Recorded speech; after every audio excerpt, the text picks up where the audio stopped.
I feel like I should warn you, BBC. I'm here to drink wine and kick ass. I'm all out of wine.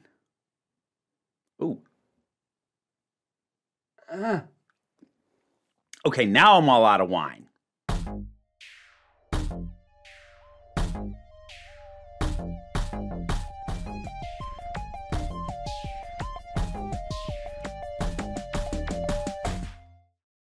All right, bit of a confrontational opening. I'm actually not quite here to start a fight per se, but I am here to talk about some nonsense that's been going on. Now, if I'm being really optimistic, this might have been completely cleared up and my video might be viewable again in all territories by the time I put this thing live. That would be amazing. Hey, it's Vera in the editing stage. It is live again. So resolution went in my favor, but I would still encourage you to take a look at this video to get a sense of the kind of nonsense that goes on with YouTube around copyright issues, and also just to let me vent, because, yeah, I'm still ticked about this, even though it went my way in the end. I'm not counting on it, but even if it does happen, I want this out there as a document of A, what happened, and B, honestly, to have another monetized video this week, because even if my review for the Star Beast does get fully released and is allowed to be monetized again, it's now dead in the water in the algorithm. So, you know, I need to make up the slack now. Okay, but let's talk about what happened. So, Sunday, it was Monday. It was Monday this week. I released my review for the latest Doctor Who special, The Star Beast. Apparently, I actually still haven't gotten around to seeing other people's reviews. I've been too busy, and I don't watch other people's reviews prior to recording my own thoughts.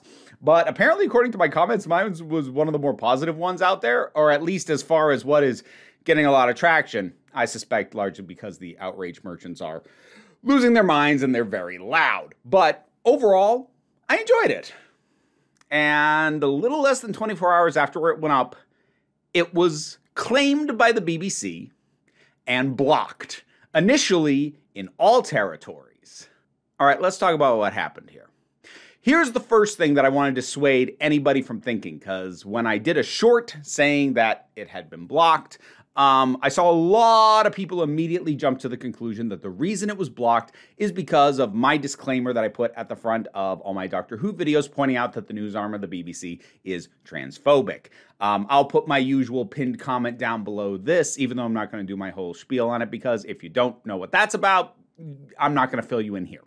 But this is not. What has gone on and what I'm about to complain about, because I am going to be complaining, is not a result of that existing. Like, it's not.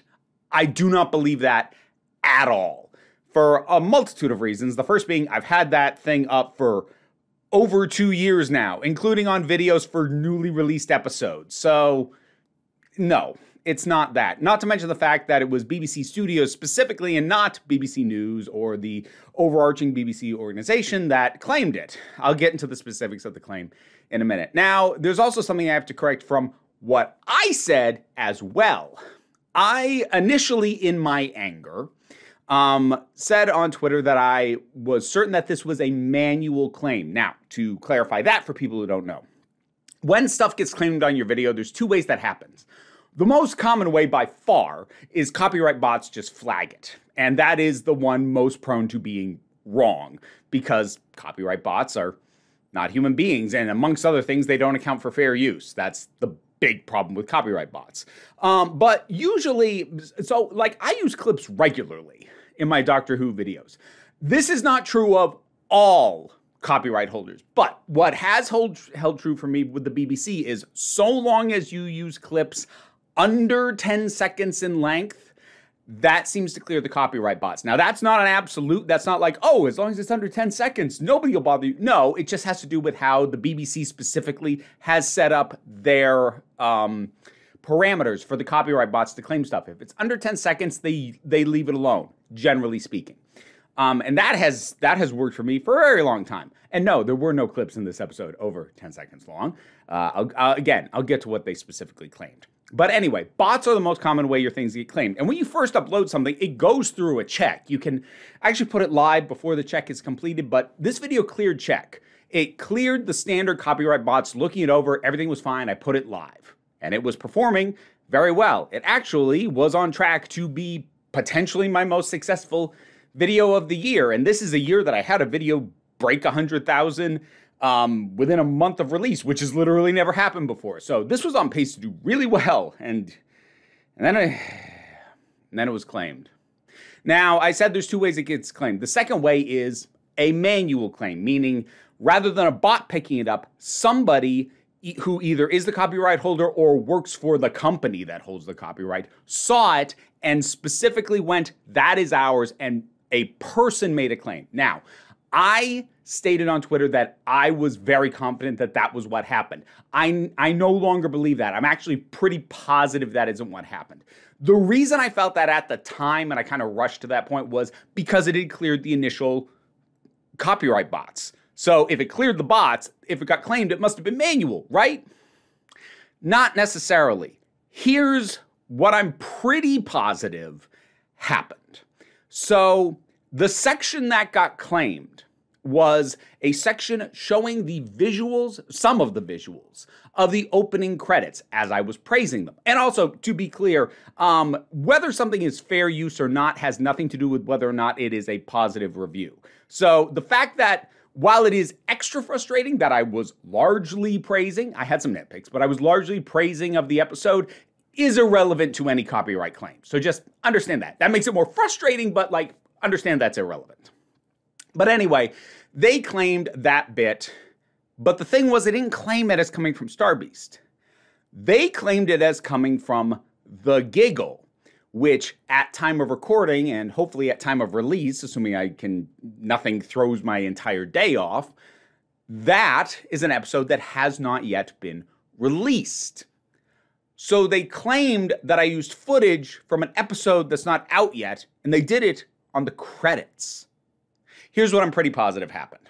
I'm going to say 95% sure. I can't be 100%, but I am as confident as I can possibly be without directly talking to somebody at BBC Studios who can confirm it, because I don't know how to get a hold of these people. You never know how to get a hold of these people. And it's probably ill-advised to try and get in touch with them directly anyways, but that's a whole other thing.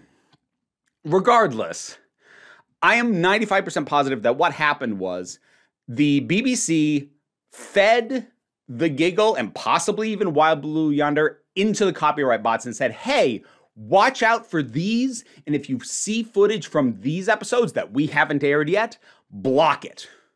And that's kind of an understandable thing, because if that stuff were to pop up online, it most likely would indicate that somebody leaked, stole, got their hands on footage that wasn't supposed to be released yet. This is not uncommon with something that effectively has an embargo. We can consider that to be the case here. So I get why they are claiming some stuff, claiming it's from The Giggle. Here's the problem, though. Since it claimed the credits, I'm pretty positive that when they uploaded their footage from The Giggle and said, hey, if you see anything from this, be sure to claim it and block it, they didn't take the credits out of what they fed into the bots. So the bots just saw me use some visuals from the credits, and as far as they were concerned, oh, this is from the thing that hasn't been released yet, even though we can now safely assume the credits are going to be identical in every special. So I don't know if it has happened to any other creators, because I don't know how many others used clips from this new episode or how many specifically brought up the credits, but I would not be shocked if this happened to any others that did. I can't prove that right now, and I don't have the time to check, but I would not be surprised. So we have a situation where footage was claimed from something that I didn't pull it from. I pulled it from the episode that actually aired. When that happens, you have a couple of options. You can dispute it, you can edit it, and even that kind of has its own ways to go about it, or you can basically just give up. I'm not going to give up. This is my livelihood. Disputing it has its own issues, and actually table that, we'll come back to it. Let's deal with editing it first. When you get a notice of a claim, they'll actually tell you, like time code, what section they're complaining about. That's how I knew it was specifically just that bit. But then they'll also say, hey, here's a recommendation for what sections to trim, and you can just hit this button, we'll just trim that section, and then we'll move forward. I didn't do that because the recommended trim section was 95% of the video. Not sure why that was the case if all they were claiming was a few seconds of the credits, but I couldn't go with that. So that now left me with two options. I can either try and trim out the section that is causing the problem separately myself, do it in my own editing suite, and re-upload it. The problem with that is you can't upload a new version of an existing video. That would exist as a new video that would start at 0 views, start from 0 in the algorithm. No comments would carry over, no likes, no nothing would carry over. Not the views, none of it. I would be starting from scratch and effectively erasing the first not quite 24 hours of incredibly successful legwork that the video made. And that is a big gamble for me because while that video is, again, at time of recording, currently blocked from monetization, if I win in the end, that frees the monetization back up. If I delete the video, I'm going to get nothing off that. And even being kneecapped as it was, that was still going to pull in a decent chunk of money for me. So I don't want to just give up on that. I did the work. I deserve to get paid for the work I did. That was fair use. We'll come back to fair use in a second because this is all part of how YouTube's system is very abusable. But yeah. So that was technically an option. That was not one I was comfortable with. My other option was to edit it within YouTube's own system. Because in YouTube Studios, you have the ability to do some limited edits of a video that's already in the system. This is what they have done to somewhat try and accommodate for the fact that people need to make alterations or revisions or trim stuff out of videos that are already uploaded, but they don't want to have to do what I just described, which is scrap everything and upload a whole new version that starts from 0. So I went in and I did some minor edits, and because YouTube's back end is actually really crap. I mean, like, it's very limited as a editing functionality, but beyond that, once you do it, it takes forever to process that change. I did that change, I'd say by noon of yesterday at time of recording, noon Tuesday. It didn't finish processing and rechecking until I woke up this morning. I checked it at about 9:30 this morning, and it finally had the changes in. And I was about to say the claim is still there. No, it's not that the claim is still there. There's actually a slightly different claim now, one that makes even less sense. So this one now is claiming about 9 seconds in which no footage from Doctor Who at all appears. It's literally just me talking in front of my normal background, and they're claiming it's from the giggle. Now, this one, I have less of an explanation of how this happened. If I were to guess, the trim that I did threw something off and possibly just misaligned the chunk, the time code on the chunk that they were originally claiming, and it's just made a mess of everything. I'm going to chalk that up to YouTube just being crap. But that brings me to where I am now. So I said that other than editing it, there were options to dispute or appeal it. So that brings its own problems.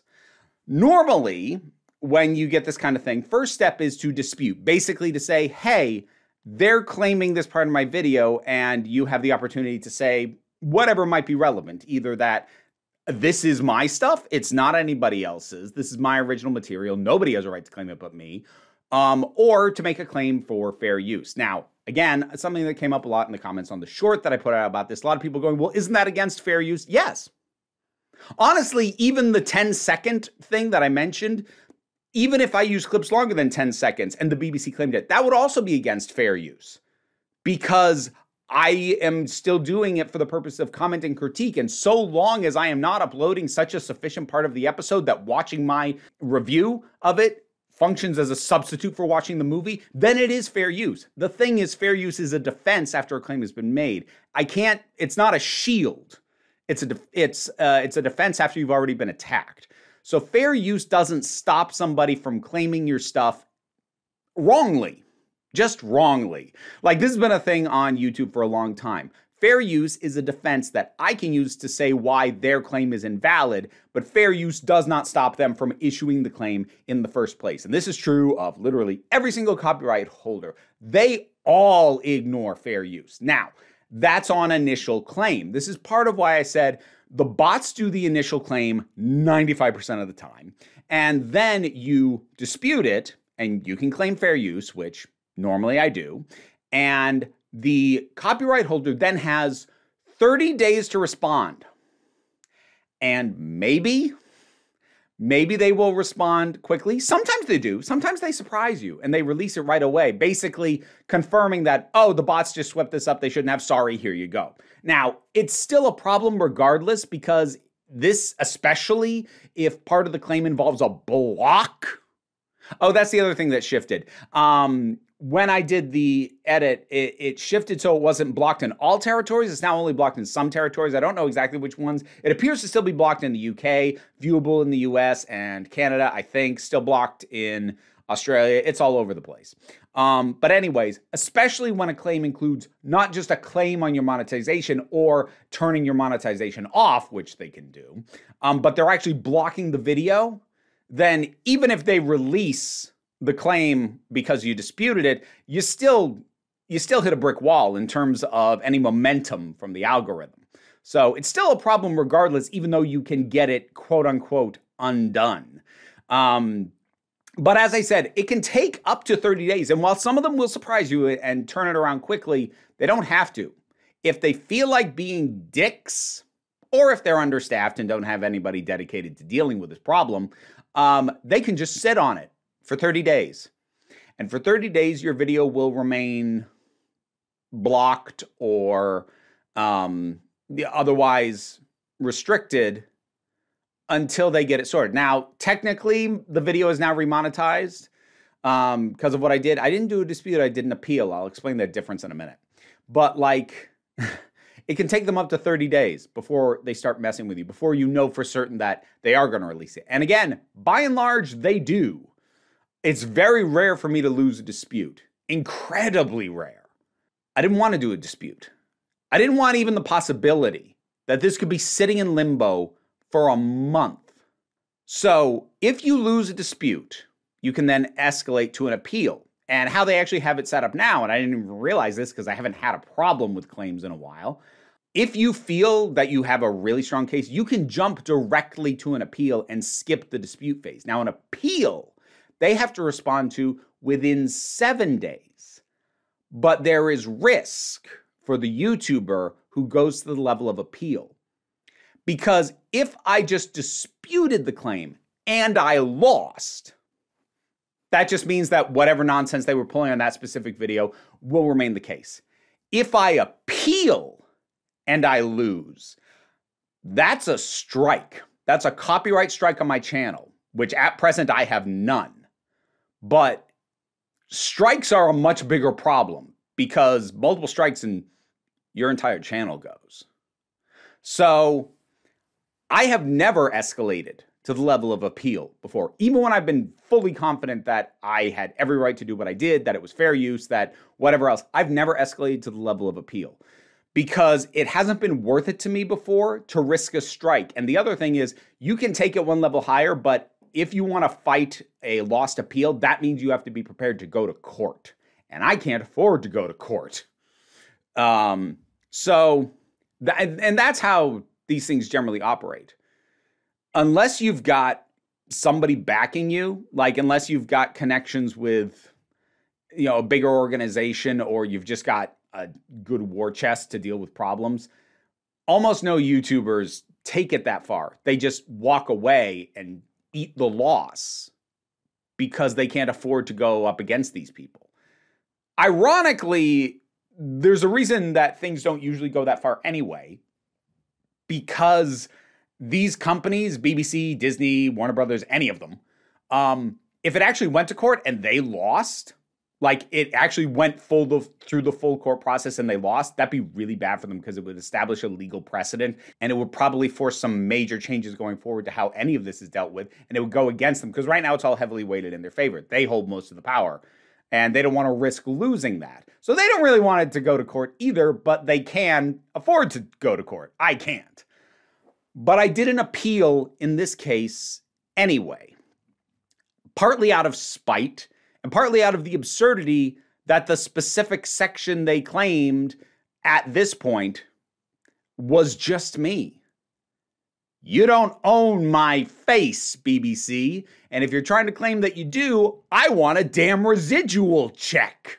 If you're claiming that 9 seconds of my review video of the Star Beast appears in the giggle, I want to see the forms where I signed off on that. But I know that's not the case. It's just BS. And as I said, in this case, it misaligning in terms of the timing is probably a glitch on YouTube's part, not spite on the BBC's part, but it's still nonsense.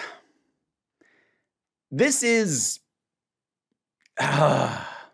just how this thing works. And again, this wasn't malice on the part of BBC. It was most likely an oversight on their part that when put through YouTube's broken, easily abused, and frequently abused copyright claim system resulted in just an absolute headache and nightmare of a day for me. Well, I'm on day 2 now, so I guess a day plus.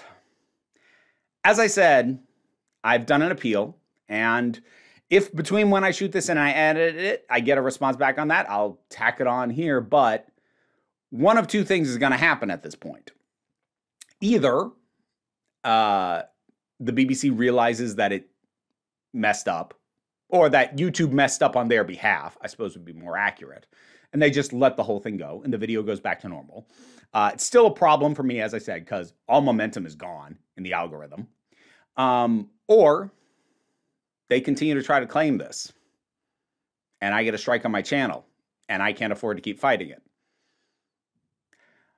Justice is for the moneyed class, if you weren't already aware. You have to be able to afford justice. Doesn't matter if the law is actually on your side. It has not for a very long time, if it ever did. All that matters is, can you afford to go to court? And I cannot. So we'll see. We'll see what happens. But as I said at the start, even if this does clear up in my favor, I still want to document it, because this is just such infuriating nonsense. And if you couldn't already guess, this does mean that when I review the next 2 specials for Doctor Who, and we'll see whether or not I'm still feeling this spicy when we start getting to Ncuti Gatwa's episodes, but at the very least, the next 2 specials with David Tennant in it, I'm not going to use a single lick of footage. And my videos will be the worse for it. The use of those clips is not intended to skirt copyright. It is done to better illustrate the points which I am discussing, to give a visual representation of the things that I am saying, and sometimes to pull specific lines if I thought a line delivery or the wording of something was really good or really bad. It enhances my work, my review, my opinion, my critique, protected by fair use. And so the reviews for the next 2 are going to be worse. In terms of my output, I am not going to be happy with them, because I'll know they would be better. They would be enhanced by the use of footage, but I'm not going to do it. None of it. Not a lick of footage. It's fair in the editing phase again. I'm feeling a little less salty than when I recorded this, but if I do, it definitely won't include the credits. And yeah, I'll still have the disclaimer up at the front end, because as I said, the disclaimer is not the reason this happened, though I'm sure if the BBC is aware of me at all, which I doubt. But if they are, they probably hate that. But as I said, I've been doing it for 2 years, including in reviews of newly released stuff. So if that was their issue, they would have done it long before this. But regardless, that's my current headache. Combination of bureaucratic incompetence at the BBC and fundamentally broken systems at YouTube, joining together in a Voltron of bullshit. Thanks for listening to me rant this out. If you want to help me live and not have the demonetization of my videos be as damaging to me as it is, supporting me on Patreon would be great. Even if you can't do that, regardless, drop something down in the comments. Let's talk about this, whatever your feelings are. And yeah, we'll just try and move forward. Like, share, subscribe also help if you haven't already, but don't worry too much about it. As frustrating as all this is, what I really want you to remember is you are beautiful, you are valid, and you are loved. You are the council. I'm just running the meetings. And until next time, this council is adjourned. I do need to get more wine. Time to thank some patrons, and this time I'm going to say their names as if I'm greeting them, welcoming them to a party. Robin Moore, Zuman Lopula, Goddess Elida, Turok, the thing that goes don't get in the anime, Ruth, Gozer the Gozerian, Oliver B, Solitary Pictures, Ulrich Bogdan, Melinda Walters, Jen, Auntie Kate 808, Becky Sparks, Fanabi Likes the Poodle, Robin Powell, T-Love, Tracy Scrabbit, Angry Casperl, Dave Hall, Rosalind Bennett. Have fun tonight, and thank you for your support. I don't know why I decided to do that this time, but I don't know. I'm having fun.